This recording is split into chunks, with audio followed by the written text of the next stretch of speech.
తాకట్లో ఉన్న మీ బంగారాన్ని విడిపించి ఆ రోజు ఆన్లైన్ రేటుకి కొంటాం. Sharma gold company.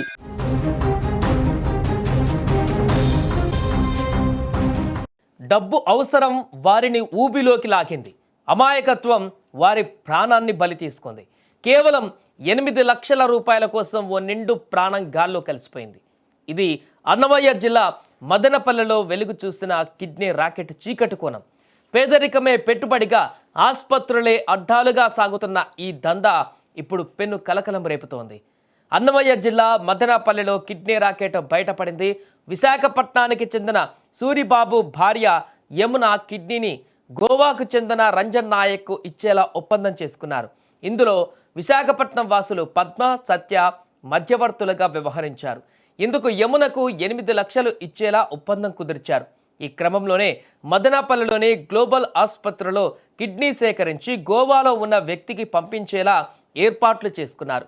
ఆపరేషన్ చేస్తుండగా మూర్ఛ రావడంతో యమున మృతి చెందింది. ఇక ఈ విషయాన్ని విశాఖపట్నంలో ఉన్న ఆమె భర్త సూరిబాబుకు చెప్పడంతో ఆయన బయలుదేరి తిరుపతికి చేరుకున్నారు. అయితే అప్పటికే మదనపల్లె నుంచి మృతదేహాన్ని అంబులెన్స్లో రహస్య ప్రాంతానికి తరలించారు. మరోవైపు మంగళవారం తిరుపతికి చేరుకున్న సూరిబాబును మధ్యవర్తులైన సత్య, పద్మ కలిసి జరిగిన విషయాన్ని చెప్పారు. ఆయన తన భార్య మృతదేహాన్ని చూపించాలని పట్టుబట్టారు. దీంతో ముగ్గురు మధ్య గొడవ జరిగింది. ఇక మోసం జరిగిందని గ్రహించిన సూరిబాబు తిరుపతి నుంచే 112కు ఫిర్యాదు చేశారు. తిరుపతి తూర్పు పోలీసులు అక్కడకు వచ్చి ముగ్గురిని స్టేషన్కు తీసుకువెళ్లి విచారించారు. తర్వాత వారిని మదనపల్లెకు తీసుకువెళ్లి అక్కడి 2వ పట్టణ పోలీసులకు అప్పగించారు.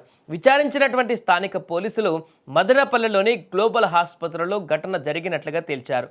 ఆ ఆసుపత్రిని పలువురు సిబ్బందిని అదుపులోకి తీసుకున్నారు. ఆసుపత్రి దగ్గరికి వెళ్ళి ఇక గ్లోబల్ ఆసుపత్రి నిర్వాహకులు డాక్టర్ శాశ్వతి మదనపల్లె ప్రభుత్వ ఆసుపత్రి డయాలసిస్ కేంద్రంలో వైద్యురాలిగా పనిచేస్తున్నారు. దీంతో ప్రభుత్వ ఆసుపత్రిలోని డయాలసిస్ కేంద్రం బాధ్యుడు బాలరంగడిని కూడా పోలీసులు అదుపులోకి తీసుకున్నారు. అయితే గ్లోబల్ ఆసుపత్రికి విశాఖకు చెందిన మధ్యవర్తులతో ఎలా పరిచయం ఏర్పడింది, ఎన్ని రోజులుగా ఈ దందా కొనసాగుతుంది అనే దానిపైన ఇప్పుడు పోలీసులు విచారణ జరుపుతున్నారు.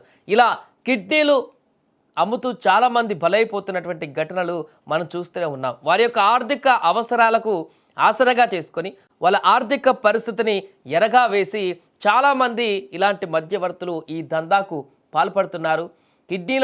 వారి కిడ్నీలను వేరే వాళ్ళకు అమ్ముతామని చెప్పి డబ్బులు గుంజుతూ ఆ డబ్బులను కూడా వారికి ఇచ్చేటువంటి ప్రయత్నంలో వారి ప్రాణాలను కూడా తీసేటువంటి పరిణామాలను కూడా ఈ మధ్యకాలంలో ఎక్కువగా కనిపిస్తున్నాయి. అలాగే ఇప్పుడు ఈ యొక్క మహిళ కూడా తన యొక్క కిడ్నీ ద్వారా వచ్చే డబ్బులతో పూర్తిగా కొంత ఆర్థికంగా వెసులుబాటు అవుతుందని చెప్పేసి అనుకుందో ఏదో తెలియదు, కానీ భర్తకే తెలియకుండా తన కిడ్నీని ఈ రకంగా అమ్మేటువంటి ప్రయత్నంలో భాగంగా ఈ రకంగా ప్రాణాలు కోల్పోయినటువంటి పరిస్థితి ఏర్పడింది.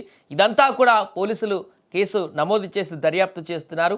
అసలు ఈ కిడ్నీ రాకెట్ దందా ఎంతకాలంగా కొనసాగుతుంది, ఆ మధ్యవర్తులు ఎవరు, అంతకుముందు ఇంకెవరైనా కిడ్నీలను అమ్మేటువంటి ప్రయత్నం చేశారా, వారికి ఎవరెవరికి లింక్స్ ఉన్నాయి, ఎంతకాలంగా ఈ చైన్ నడుస్తుంది అనేటువంటి వివరాలన్నింటినీ కూడా దర్యాప్తు చేస్తున్నారు. పోలీసులు ఇంకా పూర్తి వివరాలు కూడా దీనిపైన దర్యాప్తు తర్వాత వెల్లడించేటువంటి అవకాశం అయితే ఉంది.